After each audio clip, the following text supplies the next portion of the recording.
capítulo 28, verso 10 al 18. Leemos la palabra de Dios, hermanos, honrando la bendita presencia del Señor entre nosotros.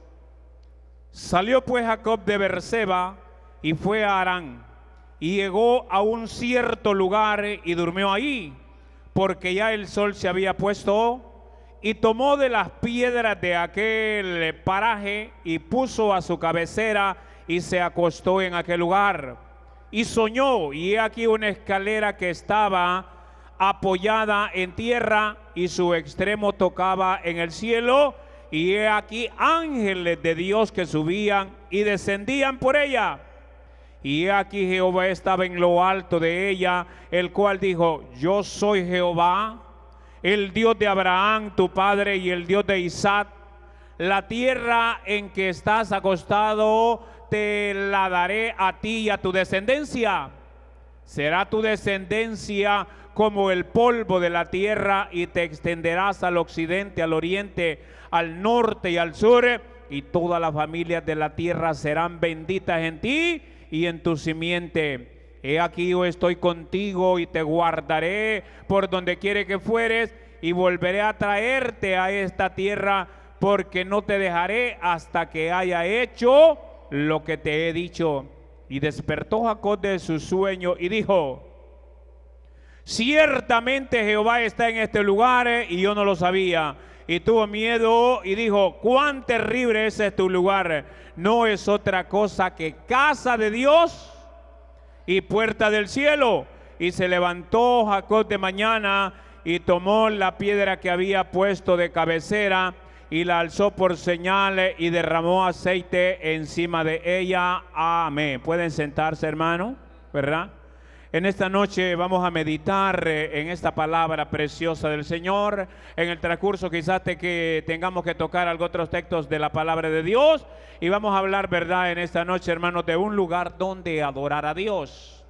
Por supuesto, nos vamos a referir a la casa de Dios, nos vamos a referir a los lugares que el Señor ha escogido para sitios donde se pueda bendecir y glorificar el nombre del Señor. Desde tiempos antiguos los seres humanos tenemos la tendencia, hermanos, ¿verdad? Porque somos espíritu, tenemos una parte espiritual dentro de nosotros, todos lo sabemos eso. Tenemos una parte que nos obliga, que nos lleva a la adoración, que nos hace clamar, que nos hace pensar en Dios, pensar en lo eterno, pensar en la divinidad. Y es por eso que los pueblos de la antigüedad, hermano, tanto los pueblos, ¿verdad?, conocedores, en este caso del Dios verdadero, el pueblo judío, como los pueblos paganos, tuvieron la tendencia de, hermano, poder, ¿verdad?, adorar. Y fue así como los pueblos se hicieron idólatras, animistas, ¿verdad?, y que comenzaron a adorar a dioses paganos, ¿verdad?, a las deidades, al ejército del cielo, que son la luna, el sol, las estrellas, etcétera. Y de igual manera, imágenes, ¿verdad?, de talla, fundido, de cualquier manera. Esa es la evidencia que desde la antigüedad los hombres procuramos y queremos encontrarnos, hermano, ¿verdad?, con la divinidad. Queremos encontrarnos con aquella parte que es inmaterial, pero que todos los seres humanos tenemos necesidad de ella, y por lo tanto, ¿verdad?, bendecir y adorar a Dios como Él quiere. Ahora, en la palabra nosotros encontramos al verdadero Dios y cómo adorarlo. ¿Cuántos lo han encontrado, hermano, verdad? A ese Jesús de Nazaret, que es nuestro ayudador y redentor.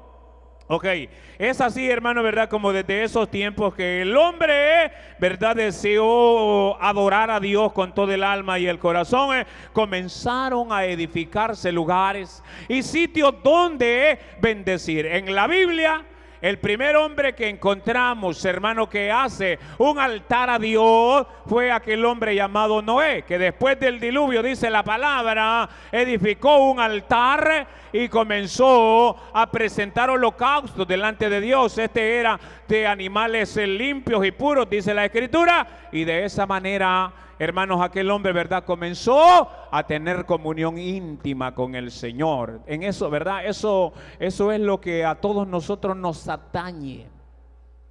tener una parte espiritual, la cual debe de ser, hermanos, esa parte debe de ser llena, debe de estar satisfecha, debe de sentirse gozoso, alegre, complacido de encontrar, ¿verdad?, ese lugar y de tener siempre presente un lugar donde podamos bendecir y alabar el nombre de Dios. La prioridad en un altar era la adoración. La prioridad en un altar era el agradecimiento, el perdón, el tener paz para con Dios. Y es así, hermano, ¿verdad?, como aquel hombre encuentra la paz con Dios en ese asunto cuando aquel hombre, hermano, ¿verdad?, edificó un altar.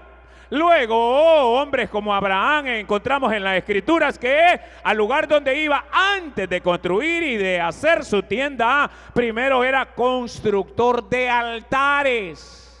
Un hombre, hermano, ¿verdad?, con la capacidad espiritual de reconocer sobre todas las cosas, incluso de la materia misma, de las necesidades humanas, la necesidad espiritual de adorar a Dios. Y antes de hacer su tienda, hacía altares para morar bajo la sombra de un altar y tener la paz y la bondad y la misericordia de Dios en su vida. A ese hombre lo encontramos haciendo altares.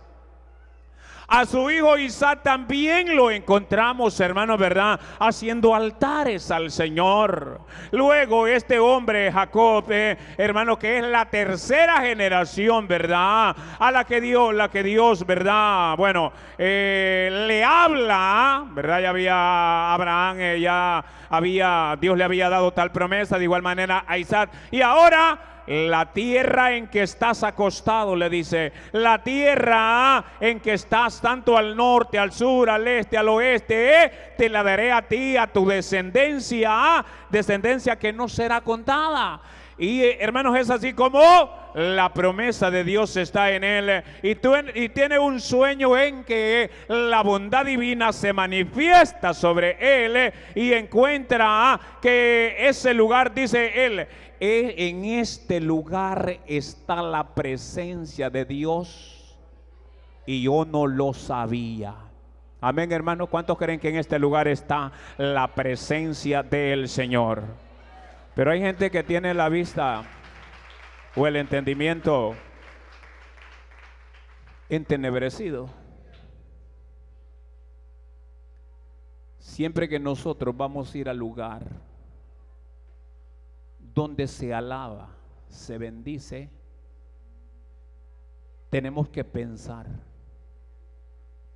que somos seres pecadores pero redimibles, con la capacidad divina de comunicarnos con el Todopoderoso en el tiempo de la gracia que nos ha tocado vivir por la bondad de Dios. De saber que ya no hay sitios, hermano, ¿verdad?, a los que Dios, ¿verdad?, nos haya a nosotros impedido, porque con la muerte de Jesucristo el velo del templo se rasgó para que tengamos acceso al Señor en cualquier sitio que queramos encontrarnos con Él. ¿Cuántos le alaban en esta hora? Bendito sea su santo nombre. Él dijo, este no es otra cosa que, dijo, casa de Dios y puerta del cielo. Aleluya. Por lo tanto, hermanos, la casa que estamos dedicando para Dios en esta noche es una casa de oración, una casa consagrada, una casa bendecida. Óigame, esta casa no puede ser para otra cosa. Ha sido ya dedicada exclusivamente para orar a Dios, para bendecir su santo nombre. Por eso digo que cuando vengamos a este lugar debemos de sacar aquellas cosas por las cuales no, ¿verdad?, podemos venirlas a hacer a este lugar. Aquí se viene a adorar el nombre de Dios, a estar con Dios, a meditar en su presencia, a estar, hermano, concentrado en su bendita palabra, a tener un encuentro personal con Él aquí. Y deben de ser las horas más felices, los minutos más felices que pasamos en este lugar. ¿Cuántos alaban al Señor en esta noche? ¿Cuántos han sido bendecidos en lugares como estos, hermano?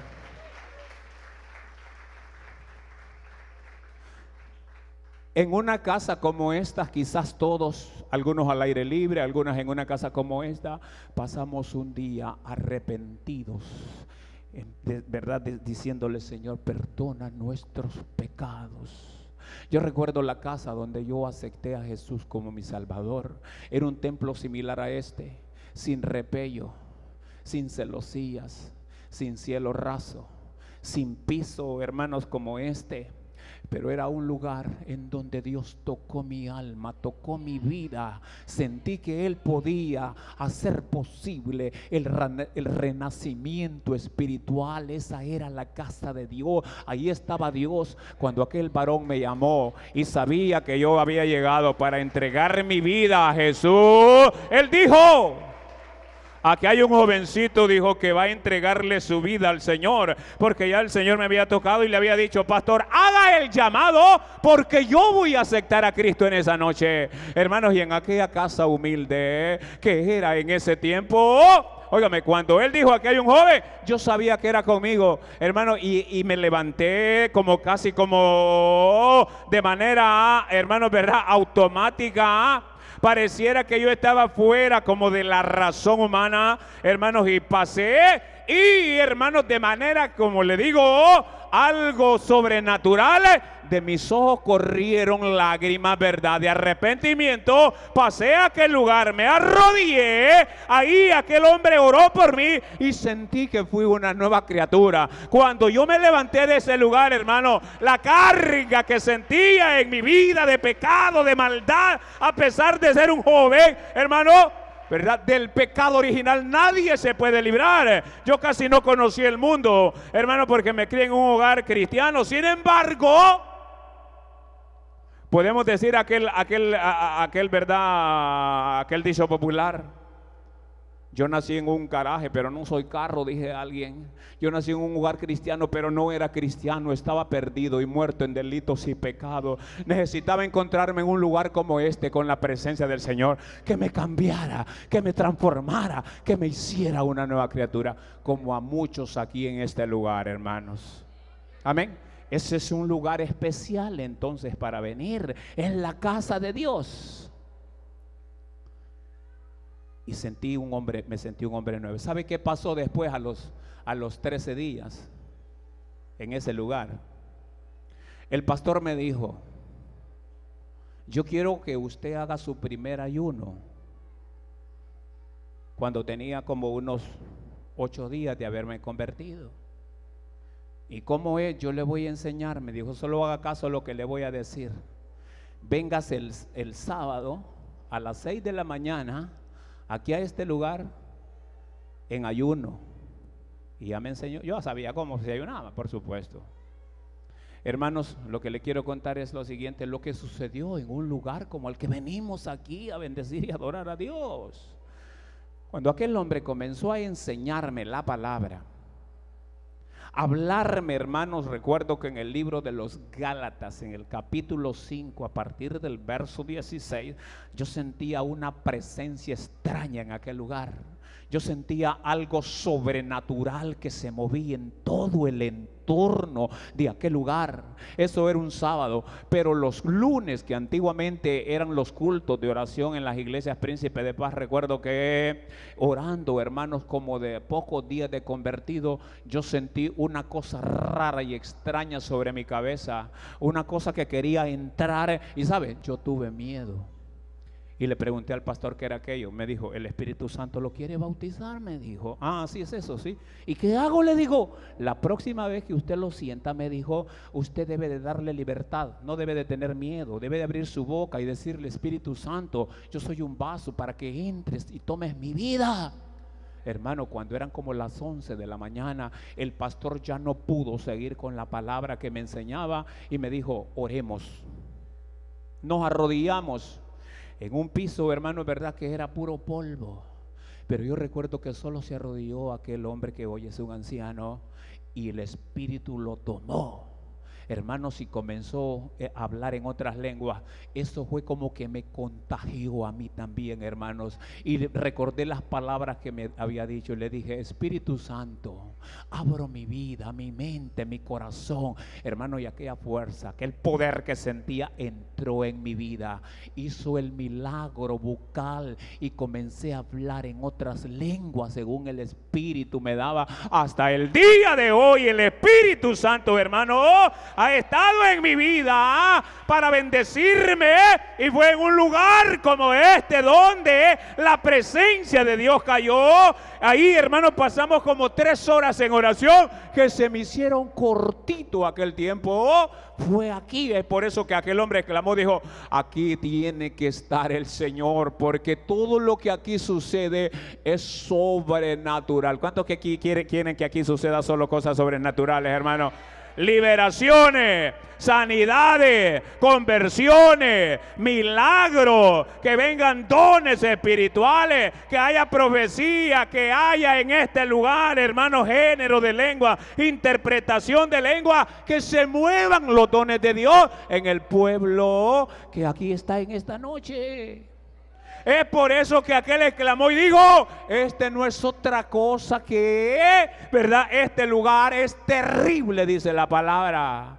Mire, hay gente que ha testificado y dice: yo no voy a la iglesia porque cuando predican se me erizan los pelos, se me pone como piel de gallina. Algo otros dicen: yo no voy porque cuando predican me pongo tan blandito. Algunas mujeres dicen: yo siento ganas de llorar, pero son rebeldes, no quieren entregarle el corazón a Cristo. Si hay en esta noche personas que quieran, hermanos, entregarse a Cristo, pues va a haber la oportunidad de decirle: Señor, entra también a su vida de esta persona, porque te ha rechazado. Sin embargo, hermanos, aquí está la presencia del Señor con nosotros.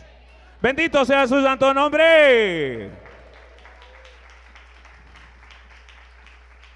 ¿Sabe? Dios ordenó, hermanos, ¿verdad?, en el Antiguo Testamento que se le hicieran altares. La vida de cada uno de nosotros, ¿verdad? Ya no podemos hacer altares como los hacían aquellos, de piedras, hermanos, sin labrar, piedras naturales, piedras rústicas, ¿verdad? Y luego las acomodaban. A eso se le llamaba también un majano, y sobre eso ponían leña y algunas veces se hacían, hermanos, sencillamente para expresar gratitud y saber que había alguien estado ahí que creía en el Dios verdadero. Ahí quedaba. Sin embargo, en otras ocasiones lo necesitaban para hacer holocaustos, que eran los sacrificios más, ¿verdad?, especiales, en que toda la víctima tenía que consumirse al fuego, y hombres como Abraham, como Isaac, como Jacob hicieron este tipo. Pero Dios ordenó que tenían que ser de piedra sin labrar. ¿Sabe por qué? Porque las obras humanas no son capaces de acercarnos a Dios. Amén. Es Dios quien da el detalle. Es por eso que cuando cuando Moisés en el monte recibe el diseño del tabernáculo, Dios le advierte y le dice: tal y como yo te lo he dicho, así lo vas a hacer. Hermano, porque el hombre no puede acercarse humanamente a través de las obras. El hombre puede acercarse siempre que aceptamos el diseño de Dios, ¿verdad?, el cual a nuestras vidas es que va, ¿verdad?, a poder hacer la obra por la cual Él nos da ese diseño.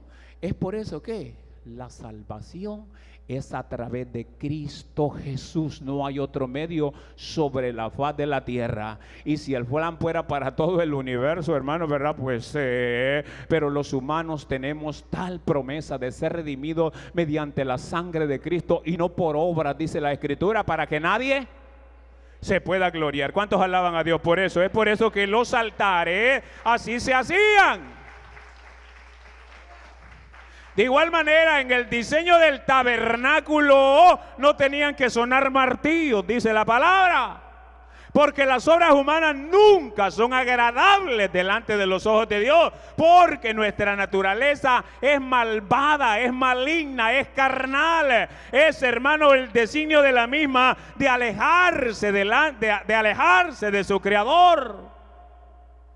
Y su pensamiento es de continuo al mal, dice la Escritura. ¿verdad? Luego, hermanos, siempre en el Antiguo Testamento dice la palabra que Dios le dio el diseño, ya le dije, del tabernáculo, pero también le enseña el diseño a David a través de los planos, y Salomón tiene que ponerlos en práctica, tiene que echarlos a andar. Cuando le vamos a dedicar una cosa a Dios, debe de ser algo especial. Cuando David, hermanos, verdad, quiso llevar el arca, dijo: no, la voy a mejor dejar en casa de Edom. Pero después le construye una tienda y le dice a un jebuseo que le venda. Y el jebuseo, hermano, verdad, que se llamaba, ¿cómo era que se llamaba? Ornán era uno, ¿verdad? El otro se llamaba, no recuerdo en este momento. ¿Recuerdan, hermano? Que era un jebuseo, dice la palabra. Y dice la Biblia que se la regalaba. No, le dijo David, no, ¿cómo me la vas a regalar? Le dijo, yo no le voy a dar cosas al Señor que no me cuesten. ¿Cuántos le dan cosas a Dios que le cueste, hermano? Que le cueste el sudor, que le cueste trabajo, que le cueste que usted sepa que está dedicando algo a Dios que le ha costado. Yo sé que aquí hay gente que ha trabajado duro, arduamente, que ha, hermanos, verdad, trabajado para ver todo lo que ustedes han hecho, óigame, con gozo, con dedicación, con amor, verdad, trabajando con tesón, de manera efectiva, porque aquí, verdad, queremos agradar a Dios y le hemos construido una casa para venir a bendecir el nombre del Señor. David edificó ese lugar, esa tienda. También, hermanos, verdad, ya les dije, verdad, de Salomón, había también, él la edificó, y esa fue una casa espléndida, muy magnífica, la casa que hizo Salomón. Es por eso que cuando los judíos regresan de la cautividad y van a hacer otra vez a reconstruir el templo, ¿verdad? El otro templo, dice la palabra que los ancianos lloraban y los jóvenes se alegraban y no sabían qué era aquello, si era una fiesta para alegrarse o una fiesta para llorar. Pero los ancianos lloraban porque miraron la gloria y la majestad en aquella casa cuando se inauguró. La gloria de Dios cayó, la gloria de Dios estuvo en toda aquella casa, dice la palabra, hermanos. Y aquellos ancianos que habían contemplado la gloria sabían que la nueva casa no era ni siquiera la mitad del esplendor y la gloria. Pero sobre todas las cosas, ¿sabe qué pasó ahí también? Que la gloria de Dios se derramó y el corazón de todos los bondadosos, los generosos, hermanos, se derramó para dar. Y el pueblo, ¿verdad?, sacrificó muchas víctimas. De igual manera Salomón sacrificaron muchas víctimas, porque Dios les dio la oportunidad de poder hacer aquello que era majestuoso y grande. Pero en el segundo templo, sabiendo los ancianos que no era como al principio, por eso lloraban, y los jóvenes se alegraban, porque habían nacido allá en Babilonia, habían nacido en otros imperios, ¿verdad?, en otras culturas, y ahora que venían a su tierra, a su pueblo, a su Dios, a su templo, ellos estaban llenos de gozo y felicidad y cantaban alegres, ¿verdad?, pero no habían visto la gloria. Dígame, hermano, ¿es posible que usted esté de aquí a 20 años, a 30 años y tenga que contarle a sus hijos, a sus nietos: mira, yo estuve en la inauguración de este templo, posiblemente esté o esté otro templo mucho más grande y majestuoso, pero lo que no se quiere perder es la devoción, la disposición del corazón para encontrarnos en este lugar con el Señor, hermano, porque los templos también pueden ser profanados. En ese templo de que vinieron cuando la cautividad, que regresaron, un malvado rey llamado Antíoco sacrificó una cerda en el altar de Dios. El profeta Daniel había hablado de esa abominación desoladora.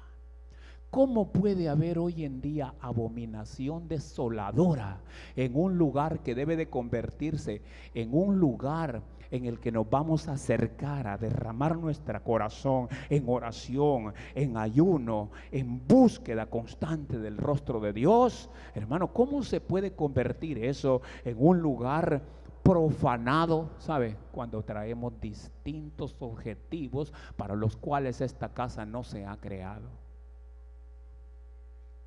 El hermano dijo una verdad: apaguen los celulares. Antes del culto me enviaron unos mensajes, y si los que contestaban me lo iban a estar llamando, entonces lo apagué. ¿Cuántos tienen apagado el celular? Algo otros hermanos dicen: bueno, yo lo llevo porque allá me queda tiempo de enviar mensajes. Algo otros dicen: yo voy a la iglesia porque es la oportunidad que tengo de ver a mi novia. Algo otros dicen: yo voy a la iglesia porque allí no me están molestando los nietos. Algo otros pueden decir: yo voy a la iglesia porque el pastor cuando predica me hace que me dé sueño. Algo otros pueden decir, ¿verdad? Mire, hermano, hay gente que quiere que hasta los muertos los vengamos a velar. Las iglesias no son para velar muertos, señores. Yo no sé si existe aquí esta ley, ¿verdad? Pero algunos pastores permiten eso. Mire, uno cuando ya está muerto es un poco de materia, hermano, putrefacta ya, descomponiéndose. No debe, para mí, en lo personal, no debe ser para eso un lugar en donde se va a mover la gloria de Dios, pero hay gente que quiere que hasta los 9 días acá, ¿verdad?, le hagamos un culto por recordar a aquel que se murió, y tal vez era hasta inconverso. Una vez alguien me dijo a mí: yo quisiera llevar a mi hijo que se murió, me dijo, a la iglesia. Un día se murió un hermano en la iglesia, hermano de un hermano, y toda la vida fue inconverso. Y dijo la mamá llorando: llevémoslo a la iglesia. Y le dijo el hijo: mamá, este duró 58 años y nunca visitó la iglesia en vida, no supo, le dijo que era una iglesia. ¿Para qué llevarlo ahora que está muerto? Le dijo, si ni en vida fue en 58 años a la iglesia. Le dijo: vámonos directo para el cementerio, dijo. Pero ¿ha visto eso usted, que hay gente que le gusta traer los muertos a la iglesia? ¿Para qué, hermano? ¿Será costumbre pagana esa? Amén. Y un sinnúmero de cosas. Mire, cuando el huracán Mitch, nuestras iglesias y casi todo a nivel nacional, ¿verdad?, que fue una catástrofe nacional, nuestros templos en esa ocasión sí fueron ocupados como centros de albergue. Pero primero se tienen que llenar los centros comunales, las escuelas, y la última opción son las iglesias. Pero cualquier persona que diga: mire, allá se nos inundó el río, llevó la casa, ábranos la puerta del templo. No, esa puede ser en un desastre natural, pero no es, ¿verdad? Pero hay gente que quiere que la iglesia se la presten, hermanos, para reuniones sociales, para que se reúnan los del partido no sé qué, a tratar asuntos del partido. Otros quieren que se les preste para reuniones del patronato, del campo, del fútbol. Hermanos, a otros quieren, ¿verdad?, poner la academia de corte y confección en la iglesia. Y así de diferentes maneras se pierde el objetivo, hermanos, y de esa manera también podemos llevar abominación a un lugar dedicado para bendecir y alabar el nombre del Señor. ¿Cuántos le alaban en esta noche? A Él sea la gloria y la honra, ¿verdad?, a nuestro bendito y suficiente Salvador. Ahora, en la época de nosotros, hermanos, en el Nuevo Testamento, Jesucristo eligió un lugar llamado aposento alto, donde instituyó la cena del Señor, ¿verdad? Pero el Señor, por supuesto, no construyó templo. Podemos decir que es una costumbre pagana, sería no, porque tendría que haber sido pagano. Entonces, ¿verdad?, la idea de Salomón, y no fue de Salomón, fue una casa que dedicó al Señor, aunque él dijo: la tierra, esta casa no me puede sostener, porque la tierra es el estrado de los pies. En otras palabras, la presencia de Dios llena toda la tierra, y no precisamente solo aquí puede estar, porque Él es omnipresente. Más lo hacemos, hermano, porque es un lugar donde nos reunimos públicamente para la adoración a nuestro Dios, ¿verdad?, para cosas espirituales. Ahora, en los pueblos antiguos, claro, hacían templos. Las religiones antiguas tenían sus templos, ¿verdad?, pero no eran para Dios. Así que la costumbre y la idea no fue por asuntos del paganismo, fueron diseños que vinieron de arriba. El templo que hizo Herodes, el otro templo, ¿verdad? Que lo encontramos ya en donde se reúne Jesucristo, dice la palabra. Bueno, la historia, los comentarios, que fue lo más majestuoso que pudo haber en el tiempo de Jesús. Se cree que todavía en el tiempo de Jesús no había sido terminado, que se terminó mucho después, hermanos, y rivalizó, ¿verdad? En gloria, rivalizó con templos como el Partenón, con templos dedicados a los dioses paganos, ¿verdad? De Roma, de Grecia, porque fue una majestad gloriosa que la gente se quedaba sorprendida. Y por eso aquellos le preguntaron: Señor, mira qué majestad que hizo Herodes. Y les dijo, ¿qué les dijo el Señor? De cierto digo que aquí no quedará piedra sobre piedra que no sea derribada.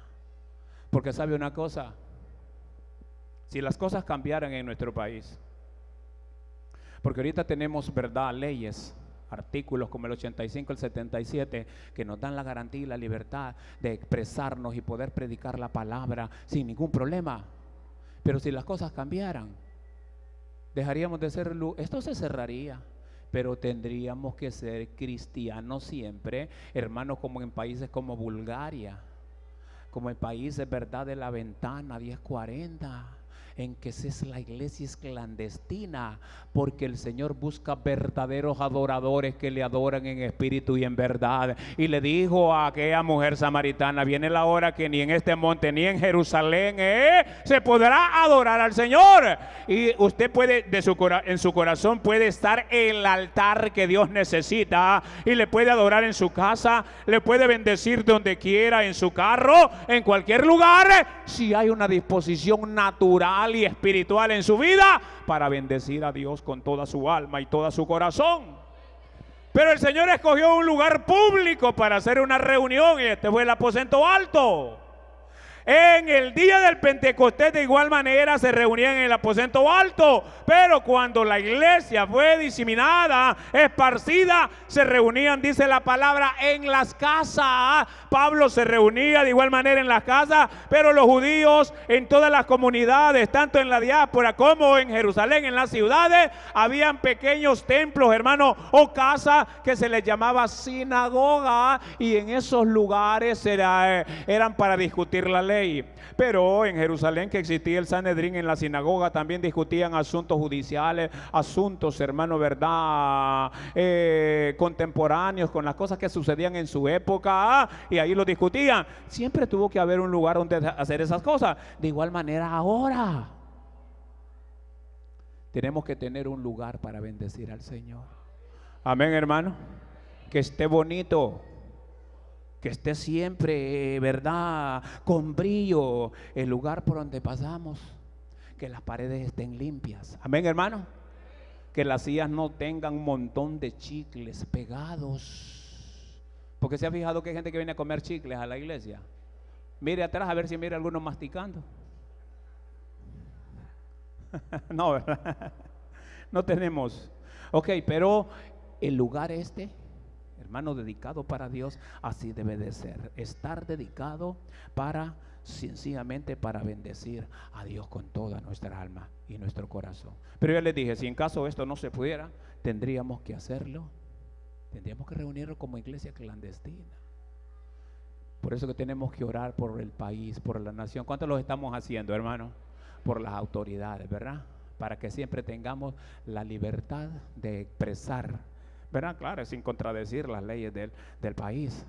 Porque el objetivo de nosotros es predicar la palabra de Dios, nada más. Solo a eso nos ha mandado el Señor, a evangelizar al mundo, a decirle a las almas que Cristo las ama, que Él viene a levantar una iglesia sin mancha y sin arruga. Por lo tanto, hermanos, ¿verdad? Si no tuviéramos este templo, siempre fuéramos cristianos. No somos cristianos por tener un templo bonito y hermoso, o por pertenecer a la mejor iglesia, hermanos, o a la mejor congregación o denominación. Es porque el Espíritu Santo lavó, porque la sangre de Cristo lavó su alma, su corazón, lo transformó, lo cambió, lo hizo una nueva criatura, y en su corazón hay agradecimiento para bendecirle en cualquier lugar del mundo. Amén, hermano. En cualquier lugar en que nos encontremos, ahí podemos, ¿verdad?, alzar nuestra voz y ahí ese lugar puede convertirse, como dijo Jacob, aquí está Dios. Esto es algo terrible, dijo, aquí está Dios. Por lo tanto, dijo, ¿verdad? Pondré una señal aquí. Alzó una piedra y la ungió, le echó aceite como una señal que ahí había encontrado al Señor en su vida.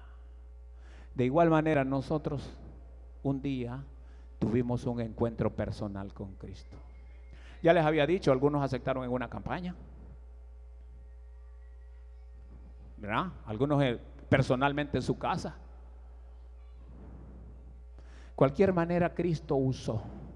Lo importante fue eso, que reconocimos, y desde ese momento hay un sitio también, un altar en su vida que debemos cultivar, hermano. Ya eso es privado. Ese lugar privado puede ser su cuarto, una cámara secreta que usted tenga, un lugar en donde siempre usted acostumbra a derramar lágrimas, su corazón, su vida, para bendecir al Señor por las grandes misericordias que ha tenido para con nosotros. ¿Cuántos alaban al Señor por eso, hermano, en esta hora? Bendito sea su santo nombre. No podemos pagar todas las bondades y las misericordias que Dios ha hecho en nuestra vida. Yo no puedo pagarle al Señor todo lo que Él ha hecho por mi vida. Si nos cobrara el Señor, hermanos, su salvación, su Santo Espíritu, las bondades que son nuevas cada día, no tendríamos con qué pagarle. Mucho menos yo, que el Señor me ha dado. Yo me iba a morir a los 33 años de edad, ¿verdad? No había vuelta de hoja para mi vida, muchos lo saben. Y Dios le revela una noche a la esposa del pastor Sabino y le dice: el Señor me dijo que fueras a Santa Rita y Oro a traer a Iván y que lo fueras a meter al hospital de La Tela. Y llegó como a las 12 del día. Me faltaban 3 días para morirme. Eso fue lo que Dios le dijo a la esposa de Sabino. Cuando llegué al hospital y me hacen los diagnósticos, dice el médico: a este muchacho, si no lo traen en 3 días, se hubiera muerto. Yo tenía una insuficiencia renal crónica. Yo naturalmente, hermanos, si me hacen una radiografía, un ultrasonido acá, no me van a encontrar riñones, porque los naturales míos no los tengo. Me los mató la insuficiencia renal, ¿verdad? Y entonces dijo el Señor le dijo a la esposa de Sabino, la hermana Gracilides: traerlo, dijo, porque dice el Señor que no lo va a sanar como Él cree que lo va a sanar. Aunque Dios es poderoso, amén, hermanos, Él puede hacer todas las cosas. Sin embargo, ¿verdad?, las cosas son como Él quiere hacerlas, de tal manera que, ¿verdad?, a esa voluntad nos vamos a sujetar. ¿Y sabe qué le dijo? A lo que Iván le van a hacer es un trasplante de riñón, le dijo, porque eso yo lo vi, le dijo. Eso fue en el mes, hermanos, eso fue en el mes de junio del año 95. En el mes de abril, después de un proceso de diálisis peritoneal de 10 meses, el 24 de abril, hace más de 17 años, me hicieron el trasplante. Una hermana de mía me dijo: yo te voy a dar un riñón, me dijo, no te preocupes. Y como Dios había dicho que esa era la forma que yo iba a poder vivir, pues ya tengo 17 años extra, bendito sea el nombre del Señor. Así que el Señor, si me quiere llevar un día de estos, Bendito sea su santo nombre, porque estoy en sus manos. A veces mi esposa la miro preocupada, afanada, y a veces me salen algunos hermanos, índices elevados en el cuerpo cuando exámenes, y me dicen, no te hables, hipo, yo te miro alegre, ¿verdad? Y siempre riéndote. ¿Y qué hago? Le digo, con afanarme, si dice la palabra que no podemos añadir a nuestra estatura un codo más. Amén, hermano. Y digo yo, si nuestro Señor Jesucristo murió, amén, hermano, si los profetas murieron y todos han muerto, pues un día vamos por el mismo camino, porque así está establecido por Dios. Pero gloria a Dios por todas las bondades y misericordias que ha derramado durante todos los años de nuestra vida. Una de las cosas más importantes para todos nosotros es que le conocemos como Salvador personal, amén, hermano. Así es que en esta noche, ¿verdad? Pues hagamos un llamado si hay personas que quisieran venir a Jesucristo en esta noche para recibirlo como Señor y Salvador. Amén. Cierre sus ojos ahí donde está y voy a hacer un llamado. Sin antes, pues, orar. Padre, en el nombre de Jesús, gracias porque nos han dado un lugar en nuestro corazón de bendecirte, adorarte. Y también, Señor Jesús, un lugar físico para venir también a bendecirte. Entre nosotros hay almas que quizás no te conocen o desviados de tus caminos. Tócales, Señor. Tócales, Padre, con tu presencia, con tu espíritu. Y sé tú quien pueda, Señor, traerlos a este lugar, reconociéndote como el dador de la vida.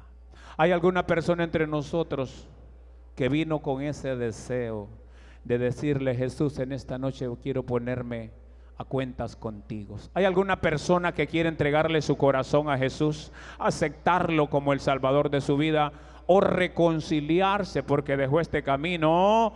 Óigame, si dejó este camino, todavía hay oportunidad para usted que reflexione y venga de nuevo al Señor. ¿Hay alguna persona entre nosotros? Queremos saber si hay alguna persona que levante su mano, que se ponga de pie para, verdad, poder, hermanos, pedir a Dios, verdad, y administrarle salvación.